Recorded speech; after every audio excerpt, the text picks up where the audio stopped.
그럼 오전 마지막 발표를 진행하도록 하겠습니다. 마지막 발표를 해주실 분은 정다희 현재 그 서울역사박물관 연구원에 계신 정다희 선생님입니다. 정다희 선생님은 서울대학교 고고미술사학과를 졸업하시고 같은 대학원에서 석사 논문을 석사를 받으셨습니다. 논문은 1902년작 항림한 가사탱 연구로 받으셨습니다. 이번 발표 주제는 석사 논문과 관련되어 있는 자수에서 그림으로 1902년작 항림한 가사탱과 순비 엄씨라는 제목으로 발표를 해주겠습니다. 큰 박수로 맞이해 주시기 바랍니다. 발표의 순서는 다음과 같습니다. 제가 가사탱을 두 가지 표기로 쓰고 있는데 하나는 제가 이 발표에서 다루게 될 1902년작 항림한 가사탱이고 하나는 조선 말기에 새롭게 등장한 불화의 종류로서의 가사탱을 꺽쇠 없이 쓰고 있습니다. 본 발표에서는 1902년에 고종의 후궁 순비 엄씨가 항림한 가사탱을 발언한 의도를 규명하고자 합니다. 1902년에 수락사 항림함에서 제작되어 현재 서울 종로구 청룡사에 봉화된 가사탱은 승려들이 착용하는 의복인 가사가 실물 크기로 재현된 현존하는 유일한 불화입니다. 가사탱은 가사가 그림의 주제라는 점에서 이례적일 뿐 아니라 실제 물건이 모사되는 불화라는 점에서도 다른 불화와 구별됩니다. 일반적으로 불화의 도상은 경전이나 의식집 등의 텍스트가 도예된 결과물이지만 가사탱의 도상은 자수가 놓인 실제 가사에 근거를 두고 있기 때문입니다. 그런데 가사탱은 그림이기 때문에 실제 가사처럼 의복으로 기능하지 못합니다. 이에 선행 연구에서는 가사탱이 조선 후기에 제작된 대다수의 불화처럼 의식에서 사용될 목적으로 그려졌을 것이라고 추정되었습니다. 그러나 기록으로 확인되는 가사탱은 1883년에 제작된 흥국사 가사 20파탱과 그리고 1902년에 제작된 항림한 가사탱 단 두 점으로 가사탱에 대한 의식이 상례화되었을 가능성을 희박합니다. 또한 의식을 가사탱이 제작된 주요한 이유로 보기도 어렵습니다. 따라서 가사탱의 기능은 승려의 의복이나 의식의 대상보다는 신자들이 발언하는 공약물이라는 차원에서 검토하는 것이 적절합니다. 기록에서 확인되는 가사탱 두 점과 항림한 가사탱의 원본이 된 자수가사는 모두 여성이 발언한 사례입니다. 이는 자수가사를 비롯한 불교 자수가 유구하게 여성들이 제작하고 발언하던 영역이라는 점과 관련이 있습니다. 최근 구미학계에서는 명청대 제가 신자 여성들이 불화, 자수, 장신구, 사진 등 다양한 매체를 활용하여 불교 미술을 자기 표현의 수단으로 삼았다는 사실에 주목하고 있습니다. 대표적으로 청말의 서태후는 사진과 회화에서 자신의 모습을 관음보살처럼 연출함으로써 자신의 신앙과 정치적 위상을 동시에 드러냈습니다. 이러한 연구들을 참조해서 본 발표에서는 여성 발언자들이 다양한 매체를 활용하여 자신의 표현해 왔다라는 문제의식에 집중하여 항림한 가사탱을 살펴보고자 합니다. 이를 위해 먼저 조선 말기 여성 신자들의 고급 공약물이었던 자수가사가 가사탱이라는 불화로 대체된 사회 경제적 배경을 살펴볼 것입니다. 이후 1902년에 순비엄 씨가 항림함의 가사탱을 발언함으로써 황실 최고의 여성이었던 자신의 이미지를 시각화했다라고 논할 것입니다. 항림한 가사탱에 대한 기록은 불화에 적힌 화기가 전부입니다. 그러나 이 화기에는 시주자가 명확하게 드러나지 않습니다. 다만 화기에는 황제 폐하로 기록된 고종을 비롯하여 훗날 순종이 되는 황태자 그리고 황태자비, 고종의 후궁 순비엄씨 그리고 엄씨의 아들 영친왕의 안녕을 기원하는 축원문이 등장합니다. 그런데 유경희 선생님께서는 2014년의 논문에서 최초로 가사탱의 발언자를 엄씨로 추정하였습니다. 선생님은 가사탱처럼 화기에서 엄씨가 발언 주체로 언급되지 않고 축원문에만 기록된 흥국사, 수국사 그리고 불암사의 불화는 실상 모두 엄씨에 의해 조성된 장례라고 밝혔습니다. 이 연구에 따르면 엄씨는 후궁이 된 이후 주로 상궁이나 신하를 내세워 불사를 진행하였으며 자신의 존재를 황실의 일원들이 열거된 축원문에서만 드러내는 경우가 많았다고 합니다. 따라서 엄씨가 축원문에 언급된 가사탱의 발언자 역시 엄씨의 가능성이 높다고 추정됩니다. 또한 항림한 불사의 시기와 가사탱 화기 속 인물들의 행적을 검토해보면 가사탱의 발언자가 엄씨임이 확실해 보입니다. 항림함에서의 불사가 끝난 시점은 음력 7월 24일, 같은 해 엄씨가 추진한 고향 흥국사의 불사가 끝난 시점은 음력 7월 25일입니다. 그런데 음력 7월 25일은 고종의 탄신일인 만수성절로 성대하게 기념되었습니다. 엄씨는 이 두 불사를 만수성절 무렵에 마무리하여 불사를 통해 고종의 탄신일인 만수성절을 기념했던 것으로 보입니다. 아울러 가사탱의 대화주로 기록된 신녀, 병호생 정시 청정화는 불사를 통해 상궁들과 밀접한 관계를 맺었던 인물로 파악됩니다. 이는 정씨의 이름이 청년사 소장 지장시향도의 시주실에서 상궁들과 함께 기록된 점에서 확인됩니다. 순비엄씨 역시 이런 자신들이 알고 있는 상궁들을 통해 정씨를 알게 되었을 가능성이 높습니다. 이 외에도 1901년에 엄씨가 발언한 봉원사 계불과 그리고 1902년에 가사탱의 화승 명단에서 화승응작이 가장 먼저 언급되는 점도 주목할 필요가 있습니다. 화승응작은 연이은 엄씨의 불사에서 수화승을 맡아서 불화 제작 전반을 감독했을 가능성이 큽니다. 응작 외에도 가사탱의 화기에 등장하는 재경, 정연, 봉법, 윤감, 긍법 또한 1902년 이전에 엄씨가 진행한 불사에 참여한 바 있습니다. 이처럼 엄씨는 가사탱의 제작을 자신이 이전에 기용했던 승려들에게 또한 맡겼던 것으로 보입니다. 항림한 가사탱은 25조 자수가사가 회화로 재현된 불화입니다. 조는 가사에서 세로로 이어붙인 천이자 가사의 규격과 등급을 정하는 기준입니다. 25조 가사는 가장 등급이 높은 가사에 해당합니다. 가사탱은 이러한 붉은 바탕색뿐 아니라 세로 111cm 그리고 가로 232.5cm의 크기 역시 조선시대에 주로 제작된 실제 홍가서와 매우 비슷합니다. 각 칸의 테두리에 따라 그려진 흰 점선은 실제 바느질 자국을 연상시킵니다. 부처, 보살, 경전, 존자가 125개로 구획된 칸 각각에 그려져 있고 칸의 여백에는 이들의 이름이 금리로 적혀 있습니다. 그리고 이 125개의 칸 양옆에는 사천왕이 좌우로 둘씩 배치되어 있고 그 아래에 화기란이 보입니다. 가사탱의 도상에 영향을 준 가사로는 서남사 삼보명 가사, 중국의 천불 가사, 그리고 서울 공예박물관 소장 자수 가사 등이 있습니다. 서남사 삼보명 가사는 삼보, 즉 불보살, 경전, 존자의 이름이 붉은 비단의 수노인 가사로 18세기 무렵에 제작된 것으로 추정됩니다. 서울 공예박물관 소장의 자수 가사는 수집가 허동화의 증언에 따르면 무자생 곤면 박씨라는 여성 시주자가 고승 해붕의 고증에 따라 제작한 가사입니다. 고승 해붕은 서남사에 주석하던 승려 해붕 전령으로 추정됩니다.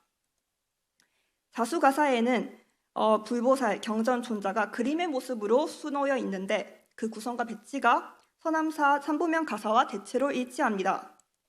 이처럼 가사의 각 칸에 부처의 모습을 수놓은 예는 중국의 천불 가사에서 발견됩니다. 자수 가사의 시주자인 곤명 박씨는 해봉의 고증에 따라 삼보명 가사의 배치와 천불 가사의 예를 참고하여 자수 가사를 제작했을 것으로 추정됩니다. 항림한 가사탱 도상 역시 삼보명 가사 그리고 자수 가사에 나타난 삼보의 배치와 대체로 일치합니다. 1883년에 수락산 흥국사에 봉안된 가사 20파탱도 가사탱의 도상에 영향을 주었던 것으로 보입니다. 상궁 신씨 극락하의 발언으로 흥국사에서 제작된 가사 20파탱은 기록상 처음으로 등장하는 가사탱입니다. 19세기에 활동한 대표적인 화승 응석이 가사 20파탱의 출초와 제작을 맡았습니다. 가사 20파탱을 현존하지는 않으나 20개의 파로 구획된 가사, 즉 21조 가사를 재현한 가사탱으로 보입니다. 현존하는 21조 가사탱의 초본을 통해 이 가사 20파탱의 형태를 추측해 볼 수 있습니다. 항림함 불사에 참여한 화승들은 항림함과 지리적으로 인접한 흥국사에서 가사 20파탱을 접하고 그리고 이를 참고하여 25조 가사탱을 출초하였을 것입니다. 실제로 가사탱을 제작한 화승 응작, 윤감, 상교 등은 1892년에 흥국사에서 응석과 함께 불화를 작업하며 가사 20파탱을 접할 기회가 있었습니다. 또한 가사 20파탱을 출초한 화승 응석이 항림함에서 불화 초본을 제작했다라는 사실도 주목을 요합니다. 응석은 1889년 그리고 1897년에 출초한 초본에서 항림암을 초본을 낸 장소로 기록하였습니다. 항림암은 이처럼 응석을 초본이 보관되거나 아니면 다른 화승들에게 전해지는 장소였을 가능성이 큽니다. 이처럼 응석이 출초한 가사생 초본은 화연을 통해서 혹은 항림암에 보관되어 1902년에 순비엄 씨가 불사를 위해 고려할 수 있는 여러 선택지 중 하나가 되었을 것입니다. 가사탱은 19세기 후반에 새롭게 등장한 불화입니다. 실제 자수 가사의 시각적 대체물로서 가사탱이 등장한 배경을 알려주는 기록은 존재하지 않습니다. 그런데 단청장 박정자가 금리 가사탱화의 제작 과정에 관해 남긴 증언은 가사탱의 등장 배경을 추정할 수 있는 단서가 됩니다. 박정자는 항림암 가사탱의 화승 중 한 명이 상규의 화맥을 이어받은 장인으로서 1985년에 공의대전에 출품한 금리 가사탱화에 대해 다음과 같이 언급하였습니다. 아래 인용문에 읽지 않고 넘어가도록 하겠습니다. 박정자는 가사를 조성하는 공덕을 설명하면서 가사불화, 즉 가사탱을 그릴 때도 마치 실제 가사를 제작하는 것처럼 입을 흰 천으로 가리고 엄숙하게 정성을 다한다라고 증언하였습니다. 이처럼 박정자는 화승 상규에서 이어진 화맥을 통해 가사탱이라는 불화의 도상뿐 아니라 이 해당 불화가 제작되고 그리고 사용되는 맥락까지 습득했던 것으로 보입니다. 그의 증언은 가사탱이 실제 가사의 시각적인 형태뿐 아니라 가사탱을 발언할 때 얻는 공덕이라는 기능까지도 대체하고 있음을 알려줍니다. 실제 자수 가사가 가사탱이라는 그림으로 대체되었던 현상은 왕실 여성들의 불교 자수 발언 전통, 그리고 궁중의 자수 노동력 수급 문제, 조선 후기 일반 회화의 경향 등이 종합적으로 작용한 결과라고 볼 수 있습니다. 전통적으로 조선의 왕실 여성들은 숙련된 노동력과 값비싼 재료를 요구하는 고급 공양물로서 이러한 불교 자수를 활발하게 발언해 왔습니다. 비빈과 상궁들은 수부를 비롯하여 불경의 자수 표지, 이식에 사용하는 번, 단을 덮는 타기, 그리고 자수 가사 등의 불교 자수를 사찰에 시주했습니다. 불교 자수는 비단실이 주는 광택 덕분에 시각적으로 호화롭게 보일 뿐 아니라 자수를 놓는 데 투입되는 시간과 그리고 공력까지도 자연스럽게 연상시켰습니다. 궁중 수방의 침선비는 자수의 숙련된 궁녀로 왕실에서 발현될 불교 자수의 실질적인 제작을 담당했습니다. 그런데 궁중에서 불교 자수의 제작이 여의치 않았던 상황은 자수가사 대신에 가사탱이 발언되는 중요한 요인이었던 것으로 보입니다. 기록상 전해지는 가사탱의 장래 두 점은 이렇게 궁중에서 자수 노동력을 수급하기 어려웠던 시기에 왕실 여성에 의해 발언되었습니다. 바로 순비엄 씨가 1902년에 발언한 항림암 가사탱, 그리고 상궁신 씨가 1883년에 발언한 흥국사 가사 20파탱, 이 두 점입니다. 가사탱의 두 발언자는 사회적 지위와 그리고 부를 갖춘 왕실 여성으로서 분명히 불교 자수를 발언할 경제적 여유는 있었을 것입니다. 그러나 1883년과 그리고 1902년은 각각 자수 명품의 집중적인 제작, 그리고 진열을 위한 의물 제작 때문에 궁중의 자수 노동력을 불교 자수 제작에 동원하기 어려운 시기였습니다. 특히 흥국사의 가사 20파탱이 제작된 1883년은 자수 병풍이 서양인들을 위한 외교용 선물로 궁중에서 집중적으로 제작되던 시기와 일치합니다. 1882년에 미국을 시작으로 1880년대 조선은 서양의 각국과 외교 관계를 수립했습니다. 자수 병풍은 고종이 서양인들에게 하사하는 선물로 채택되었습니다. 여기서 PPT에서 보이는 앨런이나 헤론 등이 이 자수 가사를 받은 외국인들에 해당합니다. 1880년대 초중반에 수방의 침선비들은 이처럼 자수 병풍을 집중적으로 만들어내야 했습니다. 이와 마찬가지로 1902년은 황실에서 대규모의 진연이 두 차례 개최된 해로 역시 상당한 자수 노동력이 소용되었을 것으로 추측됩니다. 4월에는 고종의 기로소 입소를 축하하는 진연이, 그리고 11월에는 즉위 40주년을 축하하는 진연이 거행되었습니다.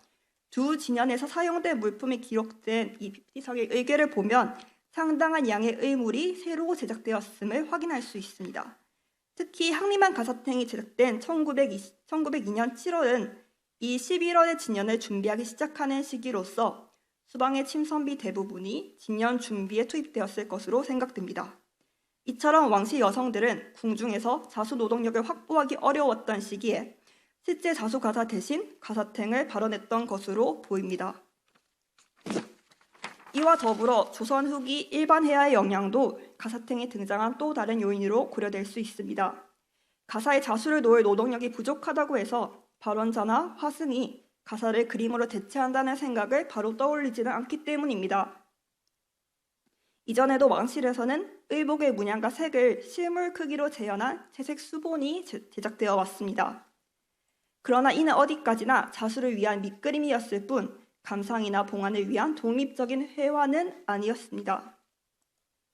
그런데 흥미롭게도 조선 후기에는 표방 가죽의 무늬가 표피도라는 회화로 재현되곤 하였습니다.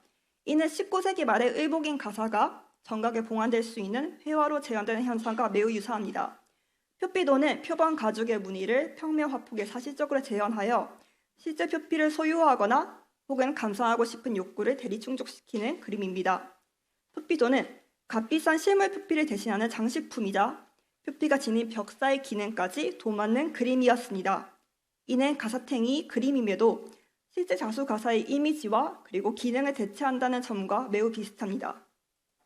이 외에도 조선 후기에 책거리, 백선도 등 값비싼 물건을 재현하여 대체하려는 회화가 유행했던 점도 함께 주목됩니다. 이러한 동시대 회화의 영향으로 왕실 여성들과 화승들은 가사를 가사탱으로 대체한다는 생각을 자연스럽게 떠올렸을 것입니다. 왕실 여성들은 고을 내에서 다양한 주제의 일반 회화를 접했을 가능성이 큽니다. 당시 화승들도 불화의 일반 회화의 모티프를 적극적으로 삽입했습니다. 이는 항림한 가사탱의 책거리 모티프에서도 확인됩니다.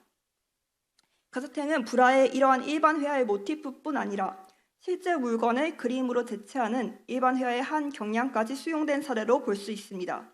이처럼 가사탱의 등장은 불교 자수의 제작을 둘러싼 왕실의 사회 경제적인 상황과 그리고 당대의 회화적 관습이 맞물린 결과라고 볼 수 있을 것입니다. 그렇다면 순비엄 씨가 1902년에 전례가 거의 없다시피 한 가사탱을 발언하게 된 구체적인 이유는 무엇일까요? 흥미롭게도 항림한 가사탱이 제작된 1902년은 황실에서의 지위 상승을 향한 엄씨의 열망이 가장 두드러졌던 시기였습니다. 1896년 당시 상궁이었던 엄씨는 기민한 정치적 감각을 발휘하여 아관 파천을 성공으로 이끌었습니다.